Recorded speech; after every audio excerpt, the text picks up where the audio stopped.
Good evening, partner. It's another Tuesday evening, and I'm excited to be here with you. Can you hear me, partner?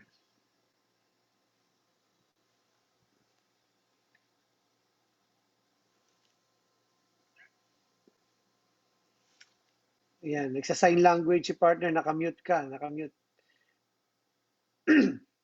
Hindi ka naririnig ng yung mga tagahanga, partner.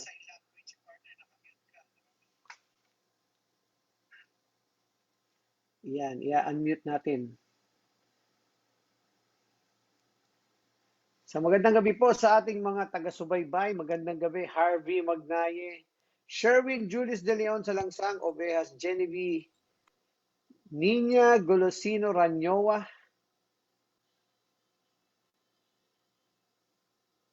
Ayan, no?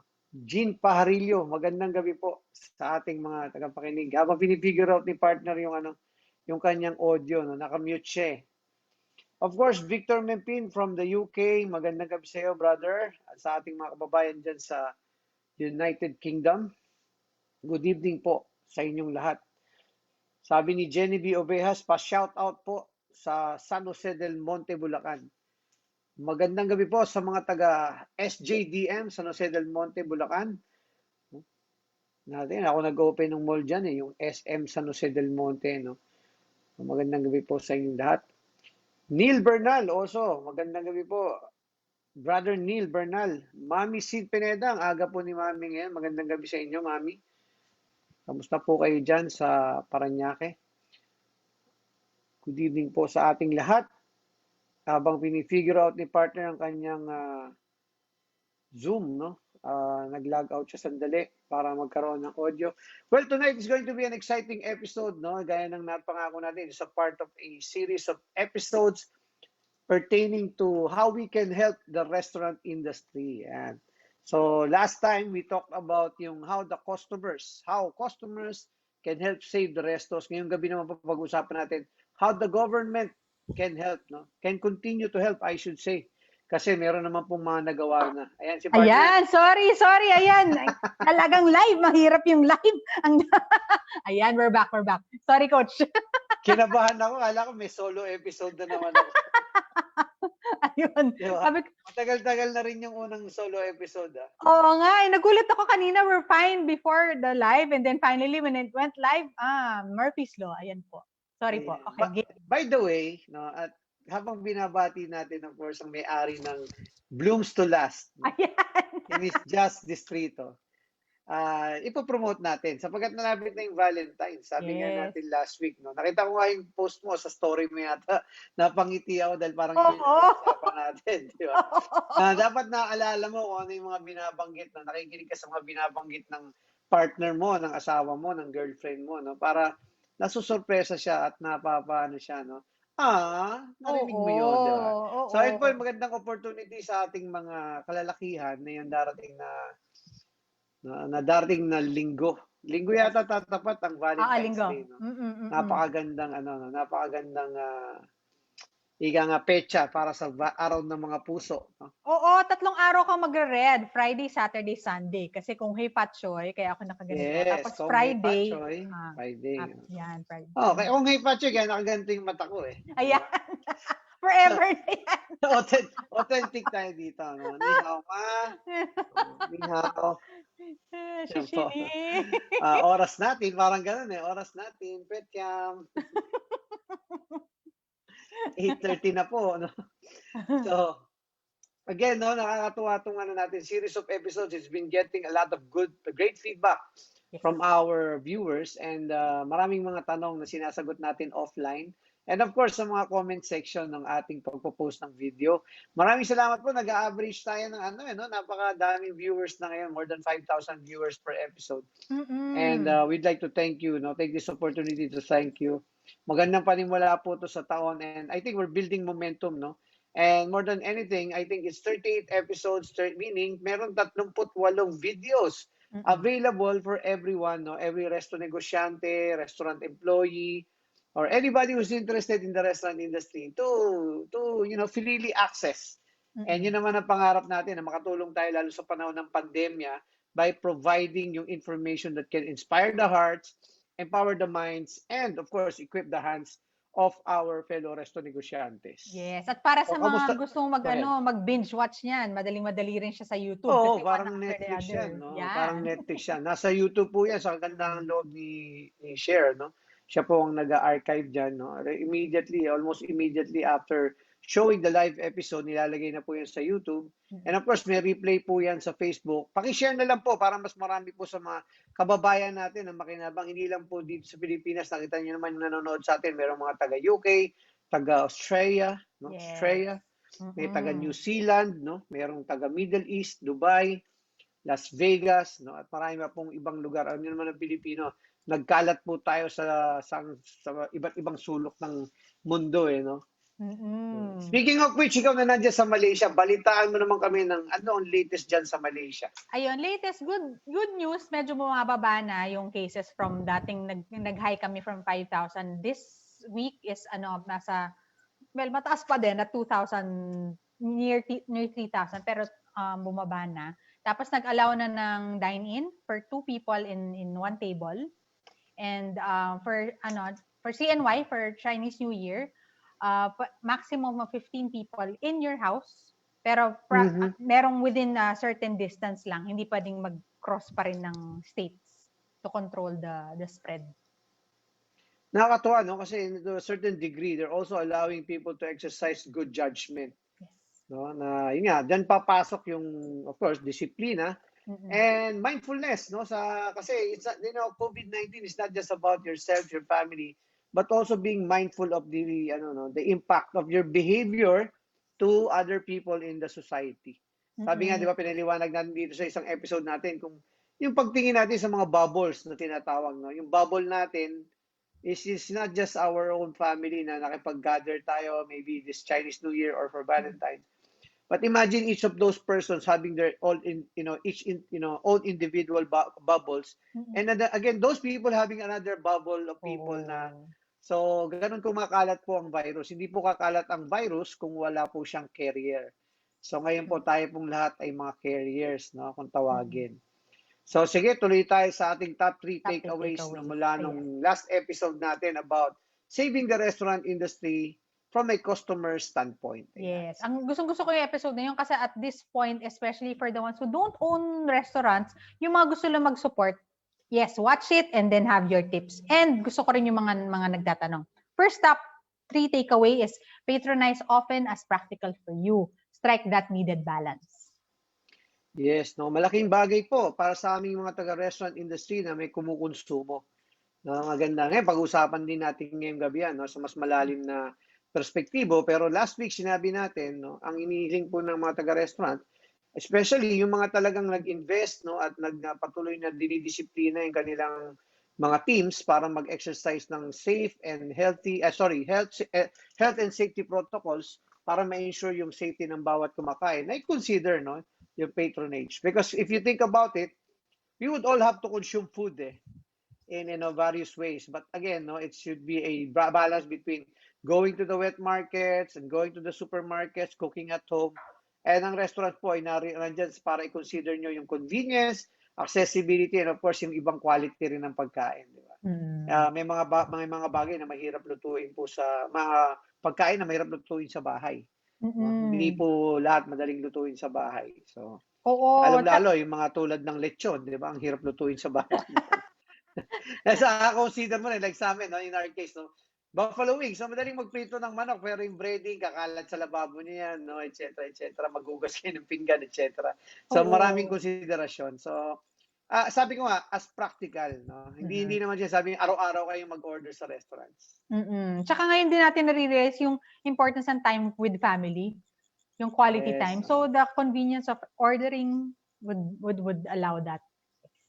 And then, second point natin is restaurants inject vibrancy to the community. It's now a second home or the third place. It supports an ecosystem of industries. Yes, unahin natin yung unang punto mo. Yung unang punto natin, no? Aside from the functional or practical, may binibigay siyang emotional and bordering on the spiritual because it uplifts, no?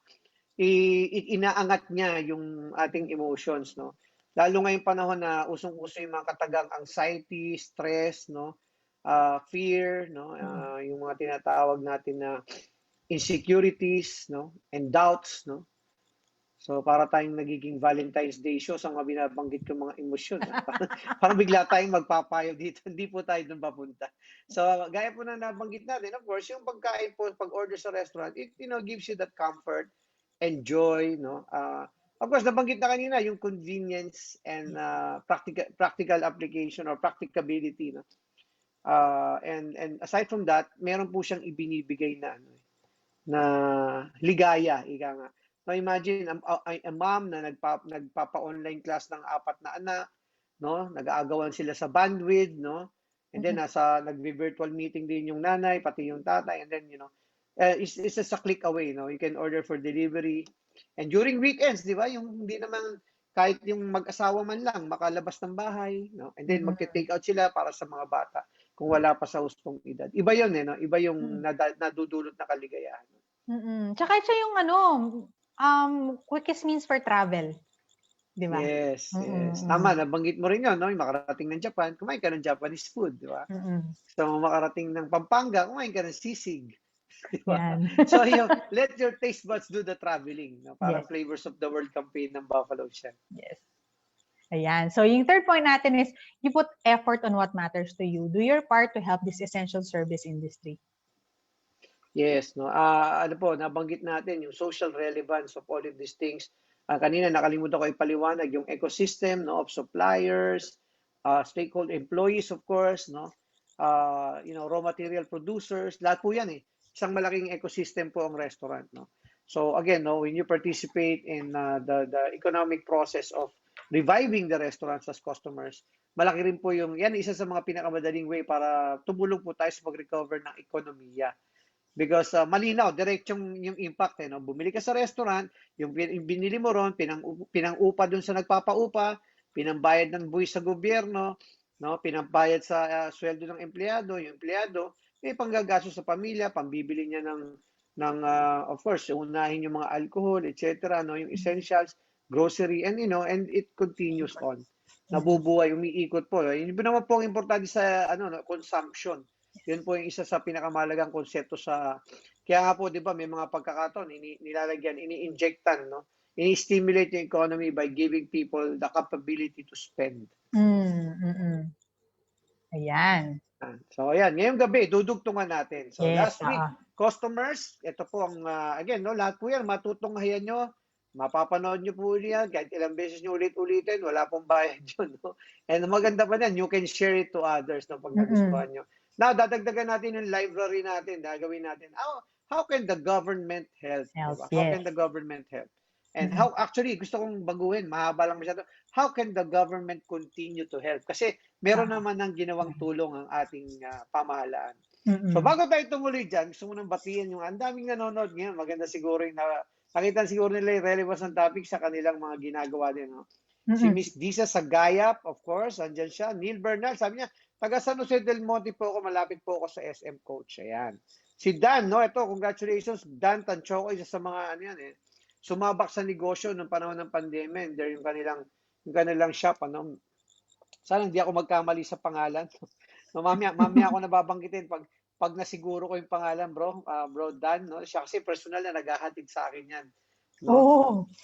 So if you want, mamaya po-promote natin, if you want quality Australian beef, no? Yung mga rib eye, strip loin, no? You have Wagyu, para sa mga special days na gusto mo magluto ng special for your family. Mr. Dan Tanchoco po yan, no? May ipopromote ko yung Facebook page, bro. Of course, si Chef Jun de Guzman nanonood ngayon. Kanina nagme-message siya sa akin. No, sabi niya, itong pork holiday, nahirapan, of course, yung ating mga kababayan na nag-online business gaya ni Chef Jun at nagne-negosyo sa pagkain sapagkat walang mabilhan ng pork. Kasi nag-pork holiday po. Mamaya pag-usapan natin yan. Magandang gabi sa iyo, Chef. Ichirens Ferrer, of course. Magandang gabi, Pizza Master. Wayne Montero, no, magandang gabi, long time. Ras Dado, parang magkakasama kayong nanonood ngayon. Gia IC Owashni. Yan, medyo nahirapan ako doon, pero mukhang international yung ating tagapanood. One of our franchise partners and of course a good friend of mine, Mr. Bon Pascual from the energy sector naman yan. No? They're trying to provide energy options sa ating bansa. No? Charlene Sarmiento, magandang gabi sa'yo. Joy Hermones, magandang gabi po. Nice to have you here, Joy. Thank you for the support. Marinor de Guzman, araw, linggo-linggo nandiyan yan. And again, no, from down under, Mr. Donald Tenorio, happy birthday kay Chef Jen. No? Nag-birthday si Chef Happy Jen. birthday, No? oo. So sabi ko nga, dapat next week i-guest natin itong mag-asawa para sa ating Valentine's episode. Ang ganda pakinggan ng ano niyan. Grabe ang love story niyan. Pang maalaala mo kaya yan. Oh, talagang inspiring. Jet Nava, magandang gabi sa iyo. Mary Jane Balangi, Rodel Protario, Julio Espina. Nako, matagal na natin gustong pabalikin to dito. Gagawa tayo ng episode para kay Julio Espina. Elmer Divina Gracia, Rodel Protario, John Eldrick Nang, of course, yan yung kasama ni Miss Jazz sa kanilang segment, sa kanilang sector of yung mga events and parties. Elmer Divina Gracia, Lorraine, Miss Pichi de la Cruz, of course, of Unilever. We're looking forward to the collaboration between Coach and Share and the Resto Coach and Unilever. Meron tayong niluluto. No? Tagay na bagay yung word na niluluto ron. No? Lai Hermoso, sabi ni Mon Pascual, government may consider and can be an enabler for those locally founded brands from the Philippines to go regional. Naku, ang ganda nito, Southeast Asia. Or international, making capital more affordable and accessible to them at lower interest rates. No? Napakaganda niya. No? Pwede ko mong isingit yan na, by the way, ang Buffalo Swing Settings po ay local brand po yan. Hindi po yan international. So yan, no? Natumbok ni Mr. Mon Pascual. Salamat sa iyong input. Mr. Dontan, no? Isa po sa mga nagpa-franchise din po yan ng malalaking brands. No? Suset Ballesteros, Erwin Lancero, at of course, si paring Joven Gose. No? Na nagpo-provide ng virtual entertainment. Oo. Daming puso eh. Pumupuso sa yan. Siyempre, Valentine's. Now, I will start to share the screen no, para sa ating episode for tonight. Ayan. No? Sabi. Ayan. Na-excite ako dito. Episode 38 na kasi. Ayan. Lagi tayo nag-start eh. Start tayo parati sa why. No? Bakit ba kailangan tulungan ng gobyerno yung restaurant industry? No? Maraming pwedeng tulungan, agriculture sector, etc. Bakit kailangan tulungan ng pansin yung restaurant sector? Yes. First and foremost, it's an essential service that provides convenient and safe options for people. Yes. Nakita natin yung fundamental reason why restaurants should be, that's why the government also classified the restaurant industry as essential during the pandemic because nakita nila, no, sabi nga natin, paulit-ulit natin binabanggit how it helps no, provide convenience sa mga tao by decongesting no, yung wet markets, decongesting the supermarkets, providing convenient options, and more importantly, yung safe options for people. Hinighlight natin yan, no, sapagkat yung restaurants, even before COVID, yan sa mga industriya, no, kasama ng mga hotels, no, at iba pang nasa service industry na mataas talagang quality standards pagdating sa food safety. So maaasahan natin sila na no ang restaurants and yung mga nag-ooperate ng restaurants so madali yung magiging adjustment no kasi basic need po yung food no. So again, the people can count on the restaurant industry even during crisis. Next, it's a platform for innovation and development of our people's passion and talents. Yan, parang eskwelahan po yan, no? Training ground, no? Isa sa pinakamalaking training ground. Even po yung mga nag-sisipag-aral, gaya po ako, no? Ang storya ko po sa buhay, of course, nung hindi pa na-feature ni Ate Charo yan, pero malapit na yan, no? Na naging working student din po ako, and I can attest, no? Yung sarili kong buhay is a testament to how the restaurant industry trained, no? Honed me, trained me, developed me, not only to become a restaurant practitioner or an employee, but eventually to become a restaurant owner. Na ngayon, nagiging employer na rin ako from employee to employer. So again, no, not only that, but also the innovation part. No? Yung culinary kasi, isa sa mga magagaling talaga ang Pilipino dyan eh. Because we have we have high standards for cooking. No? Yung ating pong dila ay mas developed kaysa sa ibang bansa. Yung pong ating mga nalasahan na lasa is complex. No, siguro mas complex na lang sa atin yung mga Meksikano eh. Kasi makita yung Pilipino, hindi gano'ng mahilig sa cilantro, hindi mahilig sa mga ibang Mexican spices, but comparable siya, no? That's why even in the States, the Filipino cuisine, no, sabi nga ni Anthony Zimmer, ni Mr. What's the first name of Mr. Zimmern, no? Mm. At even in the late Andrew. Bourdain, sinasabi Andrew Zimmern at saka si Mm. Anthony Bourdain, sinasabi nila na sobrang hinog na yung Filipino cuisine to explode. Mm. And yan po ay dahil sa, yun nga, pag nagpa-practice yung mga Pilipino sa mga restaurants, food businesses, and lalo ngayon na-accelerate, no? May mga online businesses. May mga sumisikat ka na mga vlogs, yan, di ba? Yung mga sa YouTube and of course sa Facebook video na mga Pinoy na nag-create ng mga dishes in a creative manner and entertaining way also. Yes. No? So nakita mo yung passion for that. And again, no, the restaurant business is one platform for that. Mm. It showcases our culture and helps promote it. Yes, no, it's Yes. it's it's an outlet Yes. for a society's culture. Mm-mm. Nakita mo yung kultura ng isang bansa sa Yep. pagitan ng mga pagkain na hinahain niya, paano niya hinahain at paano natin kinakain. Di ba? Di Mm-mm. ba? Ibang-iba yung behavior ng dining out sa Amerika at saka dito sa Western world for that matter, no? Iba. Particularly sa Europe. Iba yung Asia eh. Iba pa yung Mm-mm. Pilipinas, di ba? Oo. Oo. No? And if you go to different regions of Southeast Asia, halos similar, but if you go outside of Southeast Asia, iba rin sa East Asia. Mm-mm. Di ba? Particularly sa Japan, iba rin yung Iba behavior, no? rin. So that's Yes. very interesting. So here in the Philippines is one of the ways that we can showcase our culture and Yes. promote it. Mm-mm. And then the industry is a significant contributor to our economy and the development of future business leaders. Okay, ito naman more on the economic aspect of it, no? Yung mas mas relevant na pinakamadaling sabihan na relevant, no? Mm-hmm. Direct yung impact, no? Gaya na nabanggit natin kanina, when a restaurant opens, of course, it pays the business permits, no? It pays taxes, it buys equipments, no? Mm-hmm. Bumibili yan ng smallwares, bumibili yan ng, of course, nagpapatayo yan, so it helps the construction segment, no? May mga contractor na ini-engage yan, mga arkitekto na nagdi-design, no? Nagsusupply ng furnitures, di ba? Nagpapaupa ng lugar, Mm-mm. di ba? And then when and of course hiring employees, providing jobs, no? And then getting suppliers, no? Bago pa man magbukas yung tindahan nun, no?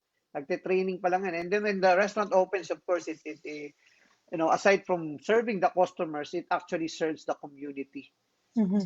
Yun nga, nag-provide siya ng employment, nagbigay siya ng economic opportunities for businesses that support it, no?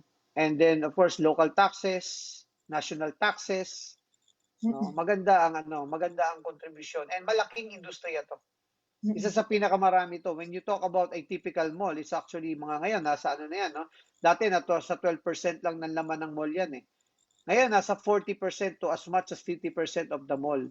Prior to the pandemic, but when the pandemic happened, hindi natin pwedeng because distorted yun eh.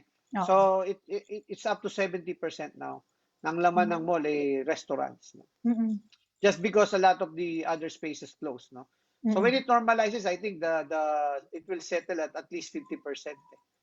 Kasi nakita natin yung pagiging experiential ng dining out experience eh. Yes. Hindi mo pwedeng palitan niya ng Pwede mong sa ibang pagkakataon sa isang linggo, pwede kang you go for convenience on a weekday because you're in a hurry, you don't have time, but once socialization, no, or yung pagiging socializing is allowed again and is safe again, malaking rebound ang mangyayari. So imagine the impact of the industry to the economy. Yes.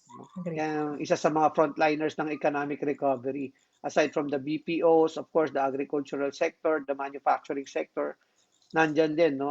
Educational sector, andyan ang restaurant industry. Yes. Mm-hmm. So, I think itong 4 na reasons pa lang, marami pang iba, pero ito yung 4 na in-highlight natin. Mm-hmm.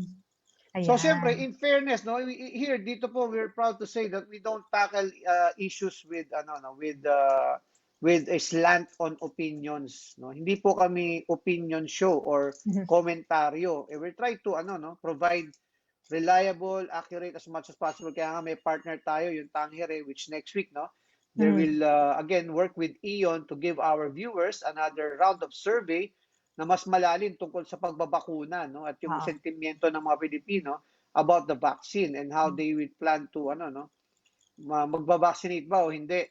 At at why? bakit, no? Oo, At yun, yun. lalabas natin yan. Mm-mm. So anyways, so ito yung mga available. And these are all just, hindi po nito nako-cover lahat.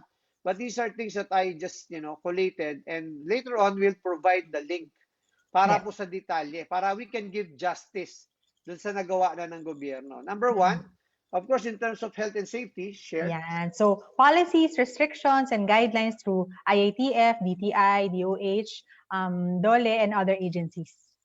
Yes, syempre unahin natin yung pinaka-importante, no, yung pag-stay on top ng government dun sa pag-update, paglalatag, unang-una sa lahat yung paglalatag ng tamang polisiya, no, ng maagap na sa maagap na pamamaraan, restrictions and guidelines para sa mga restaurant industry, madali namin siyang sundan. 'Di ba? Oo. And I think dito po nagkaroon din siya ng consultation and collaboration. Lalo ngayon mas ano na yan, madali na yan. DTI has always been coordinating with Resto PH, Go Negosyo and other, private organizations.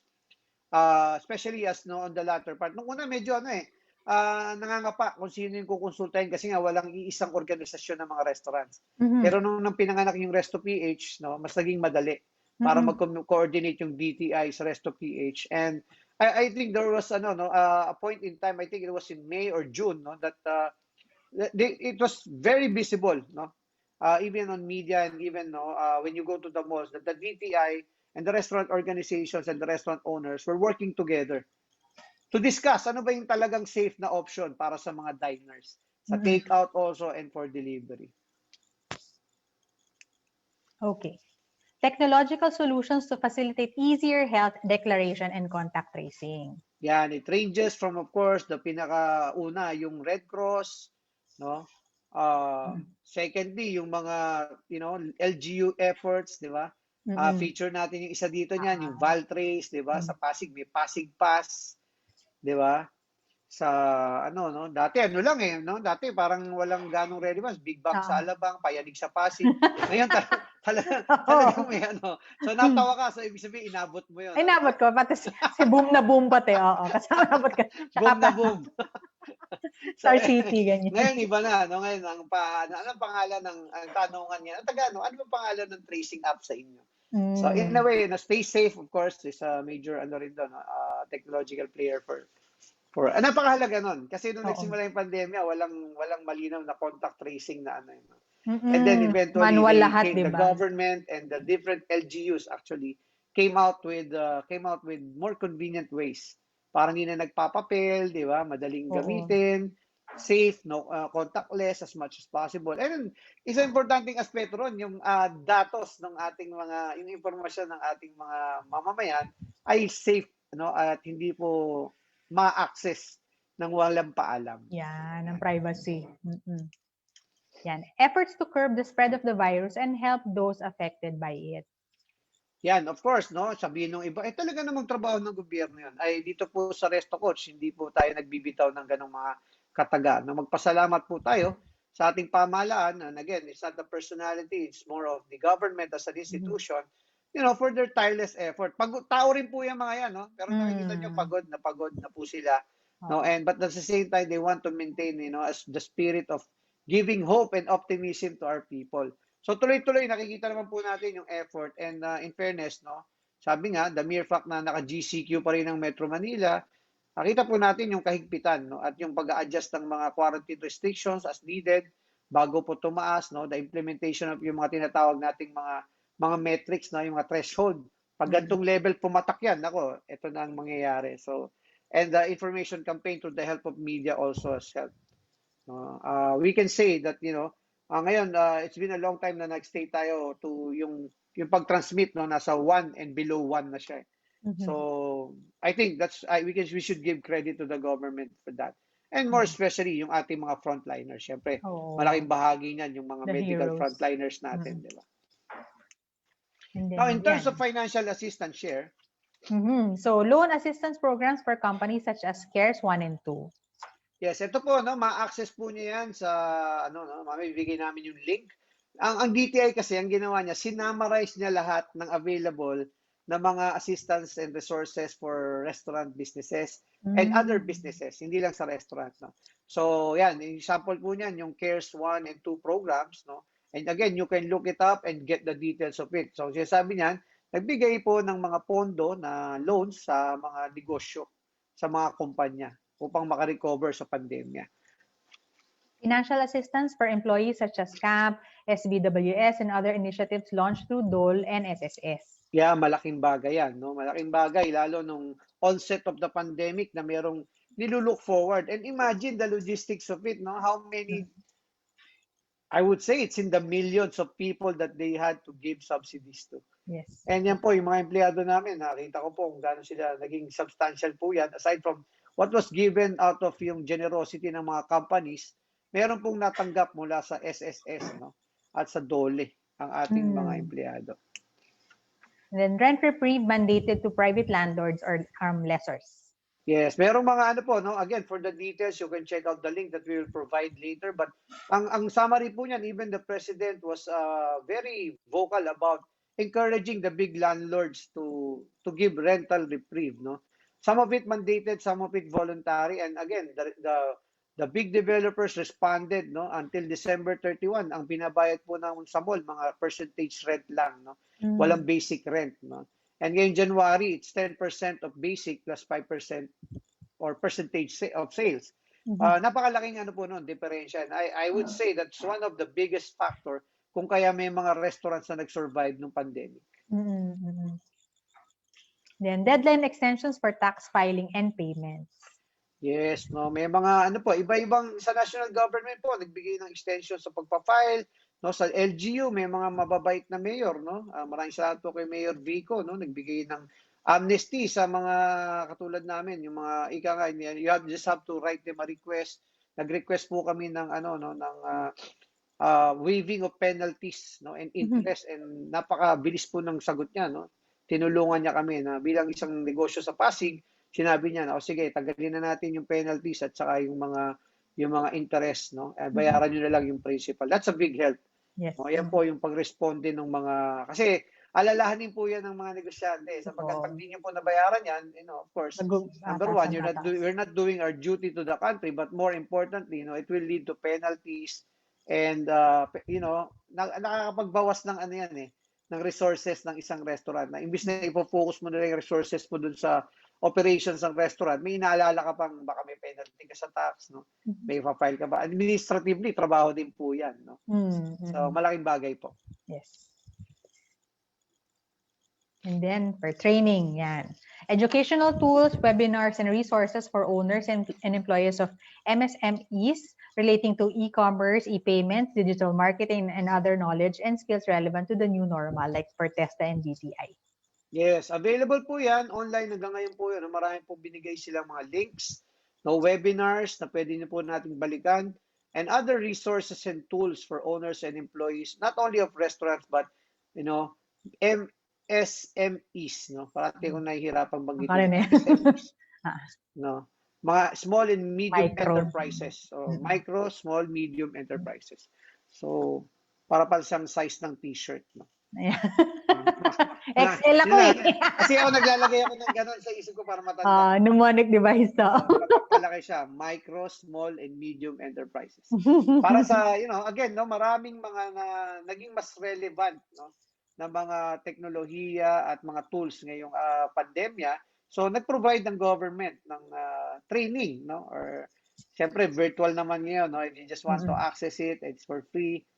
Some of it are for free, some of it are, I think, may qualification or dapat nasa tamang linya ka para ma-access mo yon, no? And that also helps the government gather data kung paano tayo tutulungan. So, it's encouraged for us to participate in programs like this. Yes.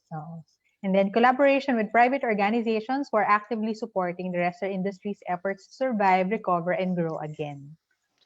No, yan po, yung binanggit natin kanina, Go Negosyo, no, collaboration with DTI, IATF, and even now they're very visible. Go Negosyo is actually, I'm part of it, no, although I haven't mentored yet, no, but I applied and, I want to participate to mentor people.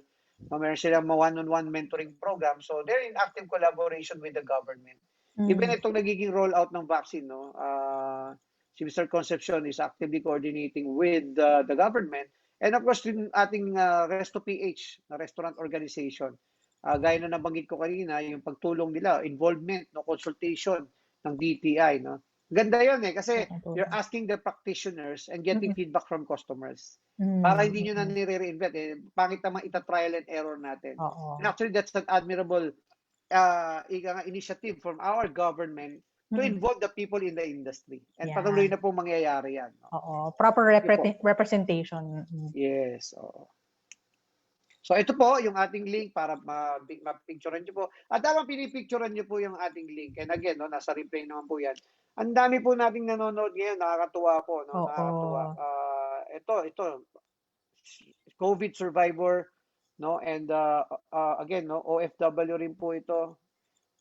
Mula sa Dubai, no? Magandang gabi. Miss Ruby Roses. Ayan. Nina Asuncion, nabati na. Ryan Riasa, magandang gabi sa iyo, brother. June Tolentino, mula sa mga taga Maynila po. Malakas ang Buffalo Swings and Things dyan sa Maynila. No? Mahal na mahal kami ng mga constituents ni Yorme. Maraming salamat po mga Manileño, no? Sa pagtangkilik nyo sa Buffalo Swings and Things at sa The Resto Coach and Coach and Share. Sa IT sector po, Ronald Jaime Cabrera, and from our police force, no? Retired, no? Po, kasama ng datay ko to, no? Kung tawagin namin si Uncle Age, no?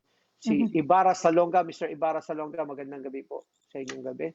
Sa inyong lahat, ng mga, sa inyong lahat dyan, sa Valenzuela, at sa kasama natin sa mga retired policemen association po natin dyan. Pastor Ali Nang at sa iyong flock, magandang gabi sa inyo. Junicio M. Paner Jr., Yulo Yuji, Joe Arlo Arcilla Sr. Nakakatuwa pag nakikita mo yung mga linggo-linggo mong nakikita na pangalan. Nico Obregon, Grace Torres Galicia, Maria Lencia, no? Pa-notice naman po. Ayan, na-notice na po. Ayan. Nag-shoutout na po tayo. No, Ariam Lencia. Ayan. Sharer siya, no? Maraming salamat po sa mga nag-share. Oo. Kasi kung di po tayo makapag-coach, pwede naman po tayong makapag-share. Mag-share, yes. Sa segue, no? So, eto na. Dito na yung ating laman ng ating episode ngayong gabi, no? Sabi natin kanina, why should the government help the restaurant industry? No? And then we went to the part where it says, paano na ba natulungan so far? Because more than a year na yung pandemic. Malapit na. March nangyari yung lockdown. Mag-anniversary na. Mag-anniversary na. So, merong naitulong ang gobyerno. Ano pa ba ang pwedeng maitulong ng ating pamahalaan sa ating mga resto negosyantes at nasa so pwede na nila itag ang kanilang mga mayor dito at ang kanilang mga yes, tag po natin ang ating mga congressmen, mayors, senators, no, barangay captains, no, at asawa. Alam mo, pag Valentine's, yan talaga ang unahin yung asawa. Wala pong natandaan nyo, unahin pong asawa kaysa sa anak. Alam mo ba yung payo na yun, no? Yes. Laro na natin ang, alam mo, talagang napaka-simpleng wisdom na pwede natin i-share sa ating mga tagapanood. Ako nga na, unang-una yung asawa ko eh. Mga anak ko, puro mga alaga lang eh. Oo. Unahin ang asawa. Lalo pag araw ng mga puso. Wag nating hayaang yung araw ng mga puso ay maging araw ng mga pusa. No? Kung saan kayo po yung mag-aaway na parang mga pusa sa bubong. No? Again, no, be mindful, be thoughtful, and be sensitive. No? Yan. Marami pong mga maraming mga languages of love na pwede natin gawin. Tama ba, Cher? Tama. Pwedeng gifts, diba? May mga partners na mahilig sa gifts. Pero meron naman, ang hilig is serbisyo. No? Huwag mo paglabahin nung araw na yun, huwag mo pakilusin. Oo. Diba? Masahihin mo yung talampakan, no? Ayan. Talagang pagsilbihan mo. Meron naman yung touch, no? Talagang lang. Ika nga, lambingin mo lang. Lambing lang. Meron, words of affirmation. Yes. Para sabihan mo lang na, alam mo, ang ganda-ganda mo talaga. Ayun. When was the last time you said that, di ba? Naku, araw-araw kong sinasabi yan. Ayan. Through text, no? Through lahat ng platforms, ginagamit ko dyan. No? Importante yan. Ika nga, yan ang pinakamahalaga. Pasayahin ang nasa loob ng pamamahay. Okay, at lalo na ang iyong katabi sa higaan. No? Okay. Saan yung pinaka may access sa'yo? Ang ka-lockdown mo. Okay, bago tayo mapunta sa kung saan-saan, no? Kanina pa nakaporma yung mga ballpen nila tapos hindi maisulat. Ito pinagsasabi ni Resto Coach, naging parang Dr. Love bigla. Hmm. Wala tayo ng ganyang palabas sa lalong madaling panahon. Hmm. Okay, number 1, ano raw? Share. Ayan, timely, efficient, and effective vaccine rollout. Yes, of course, yan ang pinaka-inaabangan po natin. Ito maraming nagtatampo sa akin pagka pag-uusapan to. No? Sabi, uy, magpapabakuna ka ba? Sabi ganyan. No? Sabi ko, ano ba yung pinag-pray mo? Sabi niya, pinag-pray ko kasi na ma-solve na tong COVID-19. Ayun yung sagot ni Lord, yung bakuna. So, it's up to you. Tatanggapin mo, hindi, di ba?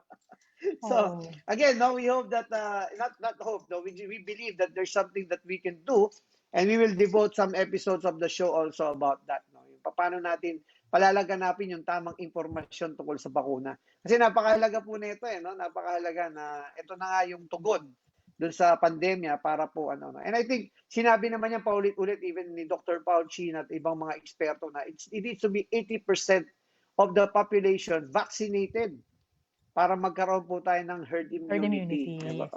Yes. Yan. So kailangan 80% po sa atin, 8 sa 10, no, ang maniwala at magpabakuna talaga. Diba? Okay. Sige, sabi natin, the government should make sure that there's timely, efficient, and effective vaccine rollout. Napakalaga po ng resources na yan.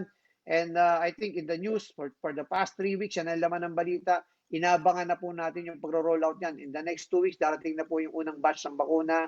And of course, uunahin yung ating mga frontliners at yung mga priority citizens. So, we're staying on top of this situation at magbabalitaan po tayo. Si Cher, babalita po niya sa Malaysia kung anong nagaganap sa bakunahan dyan. At dito naman sa Pilipinas, i-update natin si Cher bilang kababayan natin. Yung sa vaccine rollout, yung ngayon, so it's starting na ngayon sa Malaysia. Ang magandang yung pamamaraan nila to roll it out is, kasi lahat meron kaming nationwide contact tracing. So, since laging yun yung check mo for any updates, dun mo makikita kung kailan ka nakaschedule at kung saan ka pupunta for your vaccine. Tama po yan. Yan din sa Valenzuela, ganyan din ang ginawa ni Mayor Rex na naging bisita natin dito sa palabas natin. No? Yung Valtrace, yun din yung ginagamit para maging database para kung sino yung babakunahan. So, di ba? So, yung mga nag-comply sa Valtrace, ma-reward rin sila because they're in the database. Yan. Ayan. So, continuous review and updating of restrictions and regulations to boost sales without compromising health and safety. Yes. Pagiging po yan, data-driven nung ating And I think the government has improved significantly kasi bago naman po talaga yung pangyayari ng pandemya. But as we saw, as the months went by, ayun nga, sabi ko nga, there's close coordination between the DTI and the sectors affected, the tourism sector, the restaurant sector. And patuloy po lang natin gagawin dapat yan, no? Kailan po ba dapat palabasin na yung mga 12 years old and above, no? Baka pwede na, no? So titingnan po natin maigi. Because again, the more people are allowed to go out, of course, it will be better for the restaurants. But only if it is not compromising yung health and safety ng mamamayan.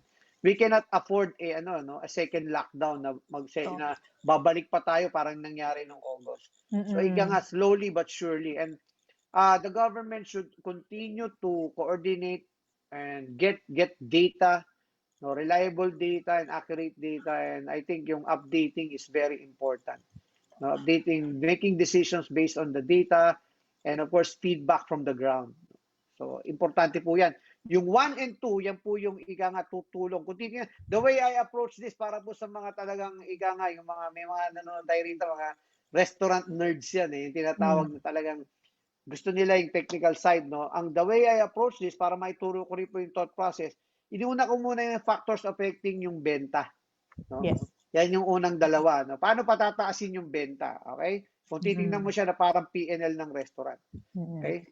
Then, financial grants and tax incentives for restaurant businesses. Yan, no? Ayan, napunta tayo dito. Ang ganda nung engagement ng mga natin, no? Ng mga comments ngayon. Of course, from Las Vegas, USA, Miss Tina Duque Castro, and of course, Jake Castro at ang kanilang buong pamilya. Magandang gabi and hope to see you soon. Ma'am Sining Adriatico de Mate, of course, from May Kawayan, Bulacan. Nanonood po yan parati at sinecheck po ako kung maganda ang aking i-grade niya sa akin ngayong gabi at kung nag-a-attend ng aking mga klase. Mr. Reynard Loseo Gallego, tama yun, no? Ayun na nga. Ayan, ayun na nga. Sorry, nag-story pa si ma'am na late siya. Okay lang po, ma'am. Hindi ko po kayo mamarkahan ng late sa ating attendance. Ito, ang paganda ng input ni Miss Marinor de Guzman. Sabi niya, hi, the government can really help the resto negosyantes and other similar industries by giving discounts in business permits and taxes, especially in the time of the pandemic. No? Tama, yan yung sinasabi natin na hindi lahat kasi nag-consider nung no, na kung ano yung naging benta lang nung nakarang taon at kung ano yung naging kita. More than yung benta, yun dapat na-consider din yung kita. No? So I think that should be reviewed. No? For payment of taxes. No? Kaya sinasabi nga natin, tama-tama rito sa bullet point natin, not only the financial grants, no, I think the financial grants like in other countries would help the indies, so yung may mga 20 branches and below, no, na may certain level of benta, yan yung kailangan tulungan, no, and mabigyan ng grant, no, hindi loan, no, grant, no, and tax incentives also, tax holiday for, ang sinasabi naman hindi yung tax, hindi ka magbabayad ng tax eh. Pero dapat basihan, ba't ka binigyan ng tax incentive? Oo. Diba? For example, no, we can give an example, a proposal that yung undangan o karaming empleyado yung in-employ mo, dapat i-recognize ka, di ba? Pwedeng ganon. So again, we won't go into the details now because the objective of this, of course, is to trigger yung collaboration between us, the sector, and again, no, hindi ko po, no, sinasabi na walang ginagawa. Meron po, in fact, yung Resto PH is always coordinating with the DTI for these matters, no, and eventually it will coordinate with, of course, the other branches of the government, I'm sure, no, but ito po ay suggestion and recommendations from the part of the Resto coach, no, and coach and share. Okay? Plus we're after nga, conversations, di ba? Yes, conversation po ito, discourse, no? Kaya sabi nga, binabanggit ko rin po yung mga feedback ng ating mga resto negosyantes na kasama rito, gaya ni Miss Marinor de Guzman. Okay? Sunod po. Ayan. Tax incentives for lessors to continue to provide less rent discounts. Siyempre, para ganang magbigay naman ng rental concession yung ating mga landlords, siguro po dapat may karampatang tax incentive yun, ano? Totoo. Para po meron din sa kanilang reward. Kasi nalulugi rin po sila, no? And in fairness to the developers, ang laki po ng investment para magtayo ng isang mall. So in some of the malls are relatively new, no, kakabukas lang, no. So I think the government should look into how they can, again, no, we're not asking for dole outs. These are incentives that no, ika nga deserved, ika nga for recognition for something done. Hindi po siya dole out. So I think a review is pwede pong gawin, and how they can parang incentivize, no, para yung ma-stimulate yung mga lessors na, okay, sige, we will extend the rental concessions.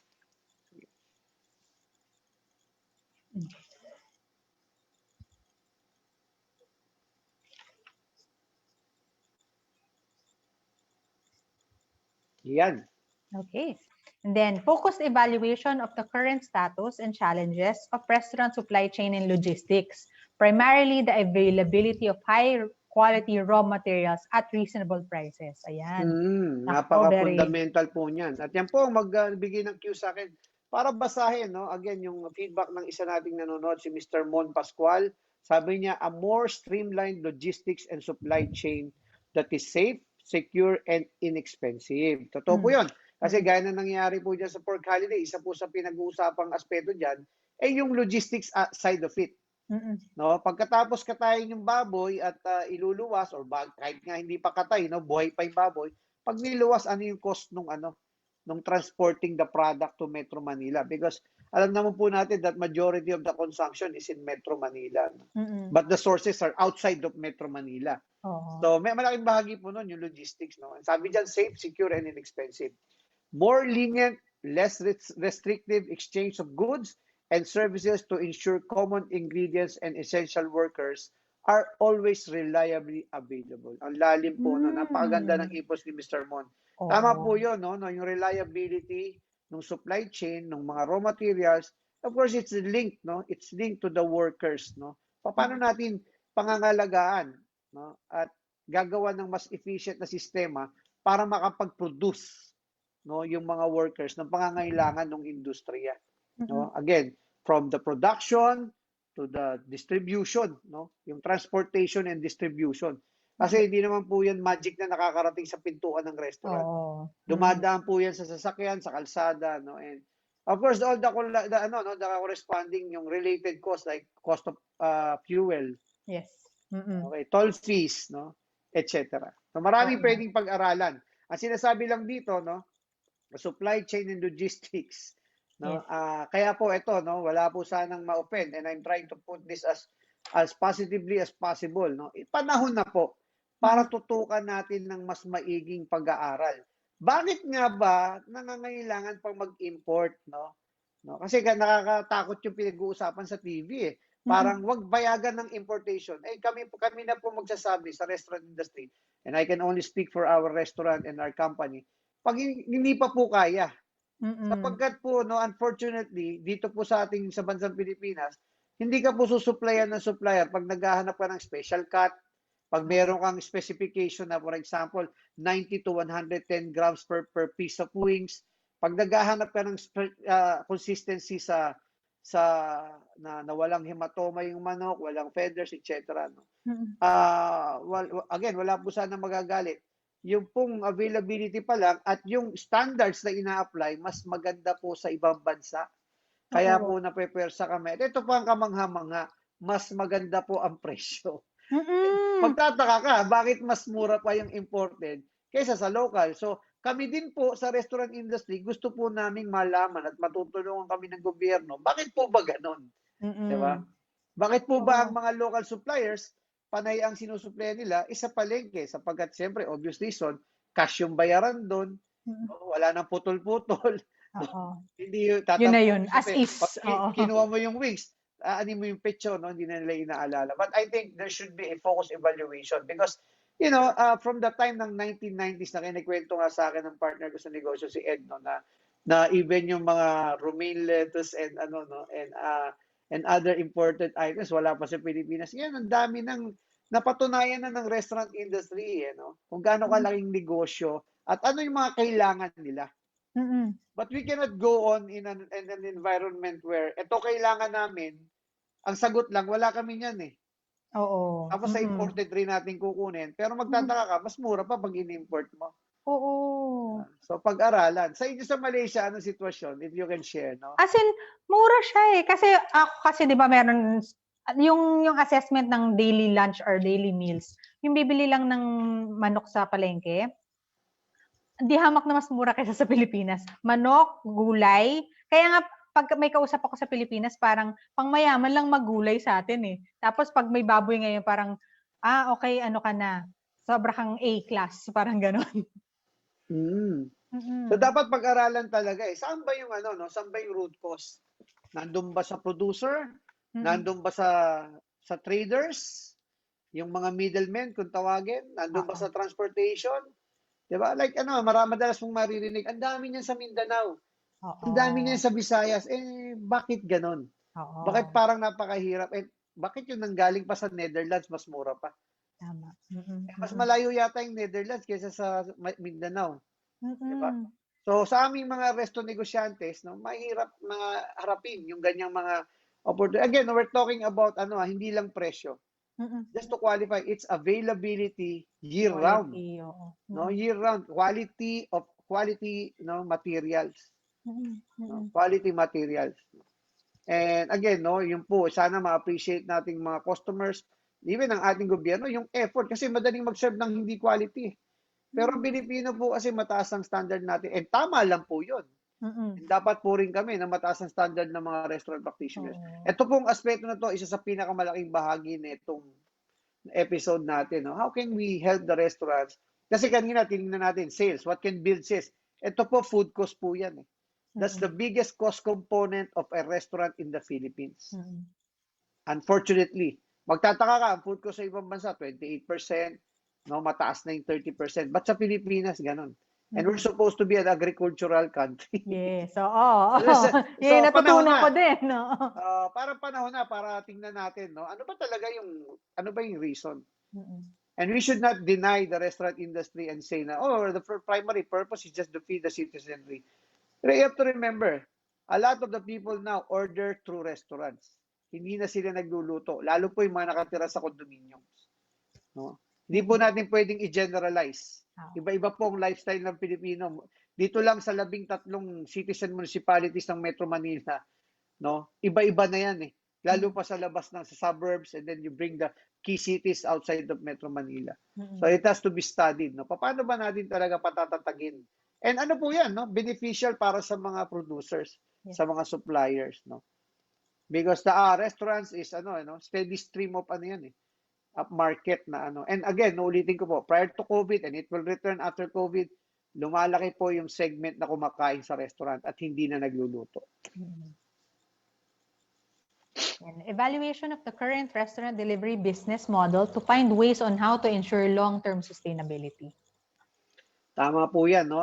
Nabanggit na po natin yan, no? And even yung in private audiences with some government officials na nagkonsulta po sa atin, no? Sinasabi rin po natin na 5 bahagi na dapat tingnan, no? Number 1 is yung yung current setup of yung commission fees and how it relates to the business model of the restaurant.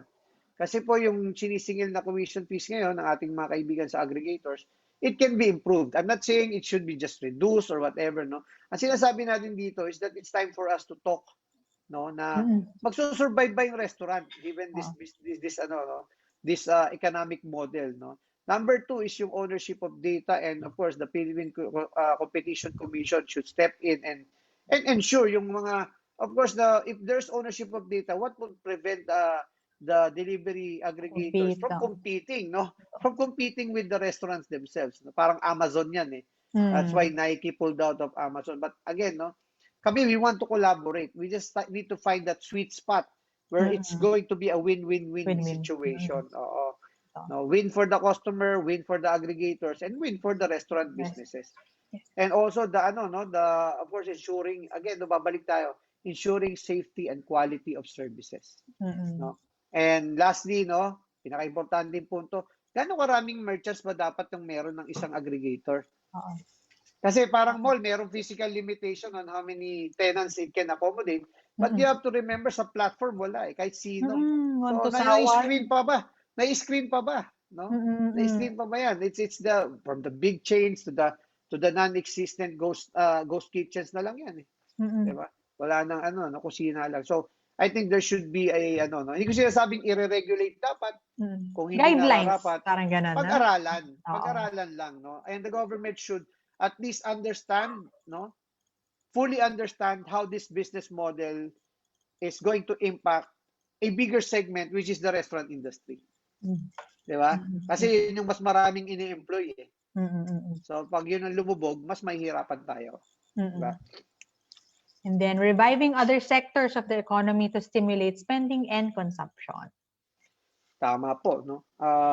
Sabi nga natin kanina, from health and safety, of course, the more factory people start going to work, the more people switch from working from home to actually reporting to offices, if necessary, no?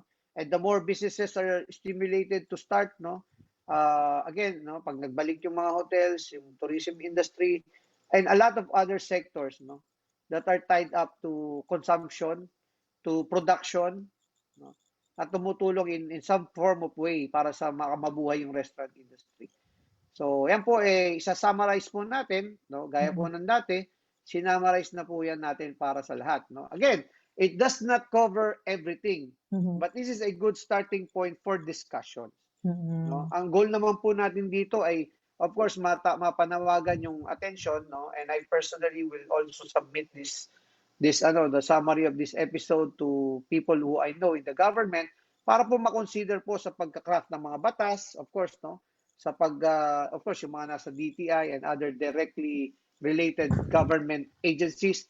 Sa Resto PH din po, of course, may mga kasama rin tayo suporta dito sa mga objectives na to, no?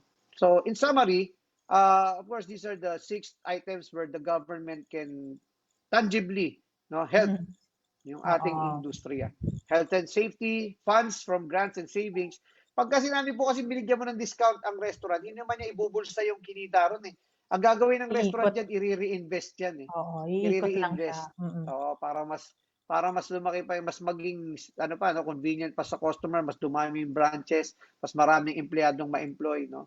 Pagandahin pa lalo yung serbisyo, mag-invest sa teknolohiya, kasi yan yung talagang pangangailangan ng isang restaurant. No? Number 3, stable supply and reasonable raw material cost. Food cost yan, no? Food cost. Okay? And then number 4, rental discount, of course, operating cost. And then reviving the economy, balik tayo sa pag-boost ng benta. And lastly, no, ito po yung pangmatagalan.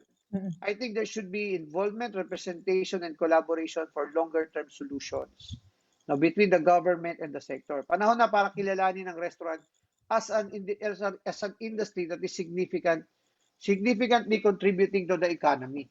And Mm-mm. therefore, there should be representation. No? Sana wag na umabot sa punto kailangan pa mag-party list no? Oo. Para lang Mm-mm. magkaroon ng representation. So, marami naman po ngayon, I'm telling you, Resto PH or individual people who are leaders of the industry na pwede pong konsultahin. No? Para po malaman natin kung what's the best way to help people. No? The best way is to ask them how they want to be helped. No? Baka mamaya mag-assume tayo na ito kailangan nila. Yung pala, kami mismo masasabi po namin sa inyo what's the best way to help us. No? Para po kami makapag-stimulate ulit ng economy or sa pamagitan ng recovery ng aming industriya. No, Mm-mm. ito po, i-highlight ko lang po, third year business model. Para po sa kaalaman ng lahat, no, even bago po magpandemya, napakanipis na po ng margin sa restaurant Yes. industry. Mm-mm. Ang taas ng food cost, tumataas ang labor cost, no? And of course rental and utilities. Hindi po kami nagpapahawak. Yan po ang reality ng industriya ng restaurant. Mm-mm. Diba? Ayan yung nare-realize ng mga nainganyo magbukas ng restaurant. And then when the first month PNL come in, nagugulat sila, ang nipis lang pala ng margin. Yes. Opo. Kaya talaga pag nag-ooperate ka ng restaurant, kailangan nakatuto ka sa detalye. Mm-mm. No? And every customer, you have to make them eager to come back and excited to share their experience with others. Nabubuhay po ang restaurant sa repeat business. Oo. Diba? So, again, no, so ang dami nating mga napakagandang inputs, no, natutuwa po ako, napaka-involved po ng ating mga nanonood ngayong gabi, no? In and out yung iba, pero I think it's a solid, stable, number of viewers that Viewership. are participating actively. Sabi dyan, no, strengthening the ecosystem of local growers, producers, and farmers, Mr. Mon Pascual. Brobs Naagas, si Brobs, no, paring Brobs, hello. Government should wisely intervene to reasonably lower cost of goods in a just manner. Mm-hmm. Shouldering cost of transporting goods from farm to market, ako tingin ko ron, it might be a stopgap solution pero dapat matutukan talaga eh. Ano ba Oo. yung root cause? Bakit ba mahal? Mm-mm. Diba? Mm-mm. Meron Mm-mm. ba talagang shortage, di ba? And kung meron, how do we augment? Mm-mm. Paano natin itatagas sa level nung unfortunately, ang comparison, Thailand eh. Oo. Di ba? Ang ganda ng chicken production doon. Bakit nila nagawa yon? Rice production din, no? So Mm-mm. how do we learn from those? Especially with the ASEAN integration. Hindi na tayo dapat mahiyang matuto sa mga kapitbahay natin. No? Mm-mm. Si Ray Perez is also watching with us. No? Paul John, Jacob Veloso, Michael Gonzalez, Ray Madamba, happy birthday brother, Allen Di Carmelo. Maraming salamat po sa lahat ng nanood ngayong napakagandang episode. And judging from the interactions and engagements, marami po talagang gustong marinig yung boses nila as resto negosyantes. Mm-mm. Mm-mm. Anong masasabi mo, partner, upang Eh, to sum up?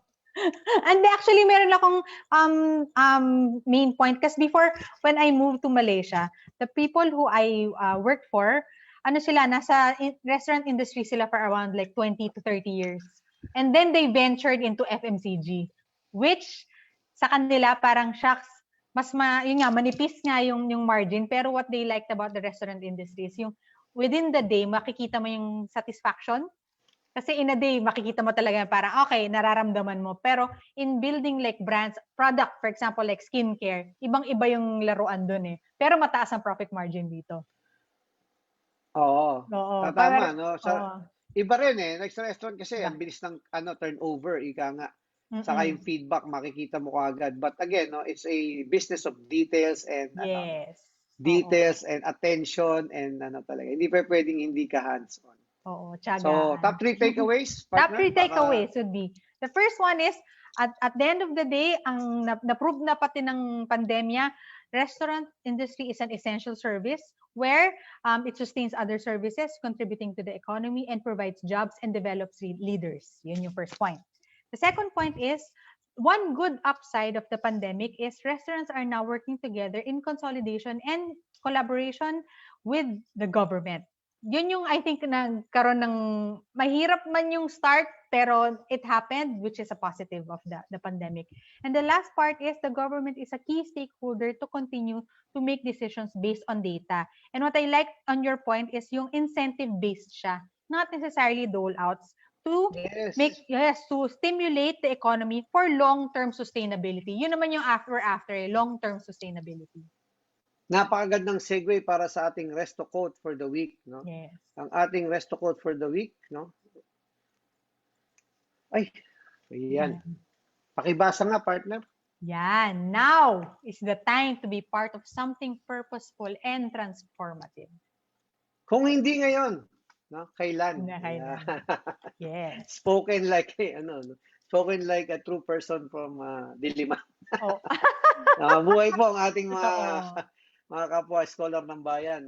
Yun po ay lumalaban. Now is the time to be part of something purposeful and transformative. Marami pong nagsabi nga na challenging ang pandemya, nakakalungkot.